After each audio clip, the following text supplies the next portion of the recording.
हे जे इलेक्शन होत आहे ते आम्ही रद्द करून ब्रेकिंग विदर्भ, अंदाज तोच वृत्त नव्हे।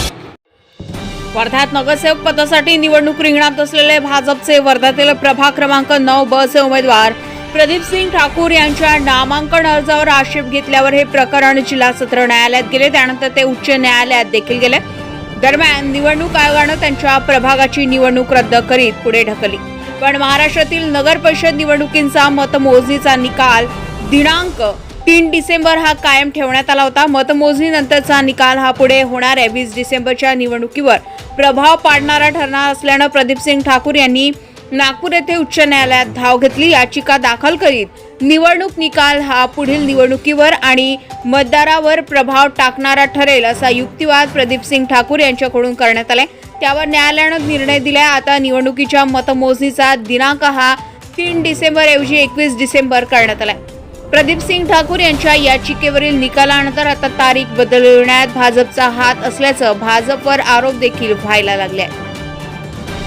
नगरपालिकेचं काल मला निवडणूक अधिकाऱ्यांचं एक नोटीस आलं आणि त्या नोटीसमध्ये त्यांनी दिलं की नगरपालिका प्रभाग क्रमांक 9 ब हे जे इलेक्शन होत आहे ते आम्ही रद्द करून पुढे ढकलण्यात येत आहे।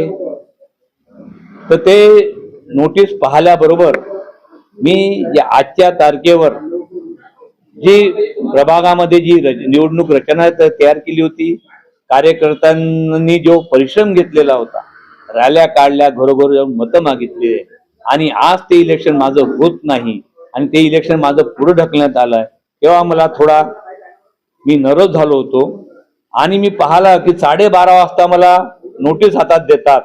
मला उच्च न्यायालयामध्ये जाण्यासाठी खूप कमी वेळ होता, तरी पण मी वर्धेवरून नागपूरला उच्च न्यायालयामध्ये गेलो।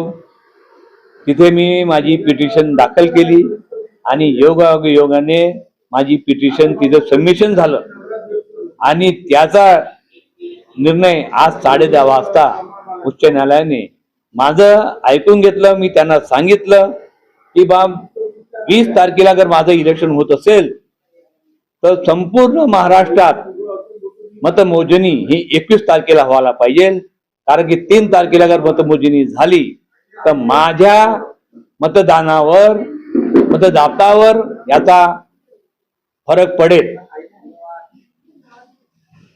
उच्च न्यायालयाने त्यांनी माझं ऐकून घेतलं आणि त्यांनी मला दिलासा दिला।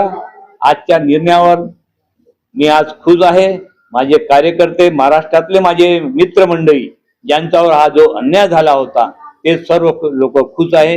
मी एकदा पुन्हा सन्माननीय उच्च न्यायालय यांचं स्वागत करतो, यांचं अभिनंदन।